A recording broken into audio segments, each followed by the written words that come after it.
Ipué TV São Lourenço Marte, a sintonia entre você e a paróquia.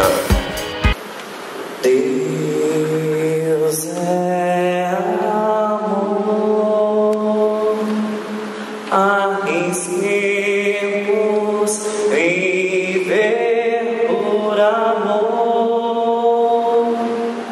Deus é amor e afasta o medo. Deus é amor, arrisquemos viver por amor. Deus é amor e afasta o medo. Reverendíssimos padres Marquinho, Padre Bruno, irmãos do presbitério, queridos irmãos e irmãs, querida juventude aqui reunida, é um traço nosso e acaba por ser muito humano o medo das coisas, o medo de nos impulsionar, de nos levar e levar em frente um sonho nosso, principalmente quando o sonho que nós vivemos é um sonho que às vezes lá fora é tido como utopia. E veja, é próprio do jovem ser às vezes utópico, trazer aquele sonho de mudar o mundo. E muitas vezes nós, quando vamos amadurecendo, vamos acabando cada vez mais com medo das coisas, vamos deixando de sonhar e sonhar alto. E veja, nós precisamos sonhar. Se nós não temos sonhos, nós não temos por que viver. O sonho é que nos impulsiona a ter uma vida de verdade. E veja, quando nós conseguimos realizar o nosso sonho, nós já imediatamente confabulamos outro sonho, porque nós precisamos deles para viver. Quando nós olhamos para a primeira leitura, nós notamos alguém, um profeta, Elias, caminhando.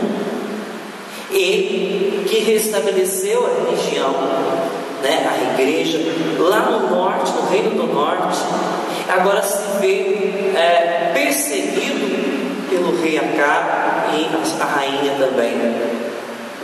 E ele, humanamente, depois de ter feito isso, está com medo. E o medo dele é tão grande, que ele começa a pedir a sua morte a Deus.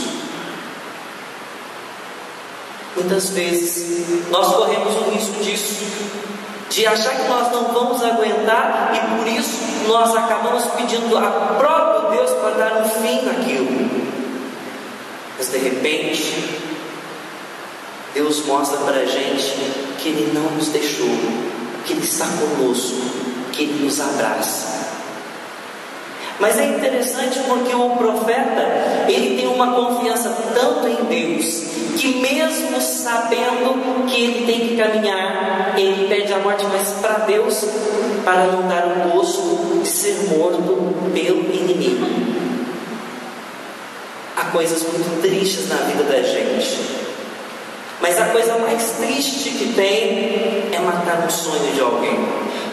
E veja, esse talvez seja um dos pecados mortais, destruir o sonho de alguém. Porque quando você destrói e mata a pessoa, você não dá mais possibilidade dela de pensar. Então ela não tem mais possibilidade de pensar o que ela perdeu. Mas quando você mata o sonho da pessoa, você deixa ela como morto-vivo, para ela olhar e falar assim: eu podia ter conseguido, mas não consegui. Por isso, quando o profeta dorme, depois, quando ele acorda, ele é alimentado pelo próprio Deus, porque Deus nos alimenta nos nossos sonhos. Deus sonha conosco. Deus não nos deixa sozinhos. Deus, Ele nos ama imensamente. E veja, a partir daí o profeta se levanta, e aquele que pedia a morte agora é o mesmo que se põe a caminhar. E essa é a atitude de todos nós cristãos. Não dá para ficar parado. Nós temos que sair. E veja, se a nossa igreja ainda não tem a juventude toda, nós temos que buscar. E falar que toda a juventude deveria estar na igreja é um sonho. Mas e daí? Por que não sonhar alto? Vamos sonhar. E aí, meus irmãos, essa retirada nossa da igreja, levando em consideração os conselhos e bons conselhos do Papa Francisco, de ser uma igreja em saída, ele disse: eu prefiro uma igreja machucada e lameada, mas uma igreja que se coloca a ir até o outro. E nós podemos ir atrás dos nossos jovens, e à medida que nós já temos um pequeno grupo, nós temos que transformar estes mesmos jovens também em missionários. É jovem evangelizando jovem. Os padres que são mais velhos, nós temos um grande respeito por eles. Eles deram a vida, a juventude deles para Deus. E veja, eles também acreditaram. E hoje nós unimos jovens e já de idade, aqueles que já têm experiência, para lutar por uma igreja que também seja jovem, sem desprezar aquilo que é antigo. Porque quando nós falamos, as pessoas têm uma tendência de pensar que uma igreja jovem eliminaria várias coisas. Não, nós não podemos eliminar aquilo que é básico na nossa vida, aquilo que dá estrutura para a gente se manter. Não dá.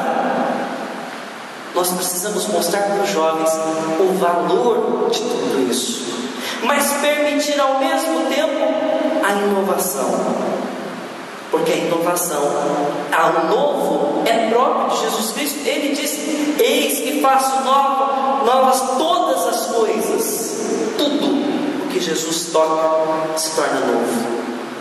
O nosso coração precisa ser tocado por Jesus para se tornar um coração missionário, um coração novo, um coração jovem, porque tudo em nós pode envelhecer, menos o coração. É onde moram os sentimentos, é onde moram os nossos sonhos. Não pode.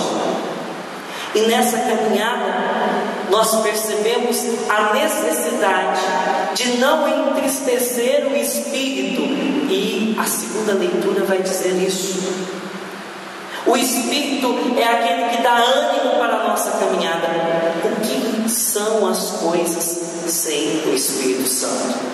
O que é a palavra de Deus sem o Espírito Santo? O que é um livro velho? É um livro velho. O que são os padres sem o Espírito Santo? São alguns homens que decidiram não se casar e resolveram ficar juntos, morando em algumas casas. O que são as irmãs de caridade? São algumas mulheres frustradas que não quiseram também se casar e nem ter filhos. O que é esse povo aqui em pleno domingo? O pessoal não tinha muito o que fazer e veio para a igreja sem o Espírito Santo. O que é a igreja sem o Espírito Santo? Gente, é uma instituição arcaica, velha, Tudo isso sem o Espírito. Mas e com o Espírito Santo? Aí, aquele livro ali não é um livro velho, é a palavra de Deus que fala ao nosso coração, que renova os nossos sonhos, que nos mantém de pé e caminhando. O que são esses homens que são os padres com o Espírito Santo? São homens que vêm dizer para o povo de Deus que é preciso buscá-lo. São homens que vêm trazer Jesus até o povo de Deus por meio da Eucaristia. São homens que acreditam na presença de Deus através dos irmãos. As irmãs são pessoas que decidiram consagrar a sua vida, que perceberam que elas poderiam, através da renúncia de várias coisas, testemunhar que o amor de Deus não se acaba. O que é este povo aqui? Com o Espírito Santo, é um povo que se reconhece pecador, fraco, limitado, mas que pode ser salvo, porque o amor de Deus é grande. Muitos não vêm à igreja e dizem que não vem porque eu rezo em casa e já está valendo. Tem gente que vai na igreja, segundo essas pessoas, e faz coisa pior. Aquele que vem à igreja, ele não se reconhece ainda como santo. Pelo contrário, ele é um grande pecador e ele está em busca da santidade. Por isso ele vem à igreja. Por isso nós estamos aqui. Por isso nós buscamos. E a igreja não é uma instituição velha. Pelo contrário, é um lugar onde nós nos encontramos. E não é só um local, é o povo de Deus que caminha juntos numa direção só. Por isso que, tendo esse Espírito em nós, não dá para entristecer o irmão. Nós não podemos ofender as pessoas, e quando a ofendemos, é necessário pedir perdão. Nós temos que aprender a caminhar juntos, meus irmãos. Veja, no Evangelho, nós encontramos Jesus Cristo e os fariseus espantados. Por quê? Quem é este homem que está dizendo que é o pão do céu, que desceu do céu? É Jesus, o filho de Maria, o filho de José, o carpinteiro.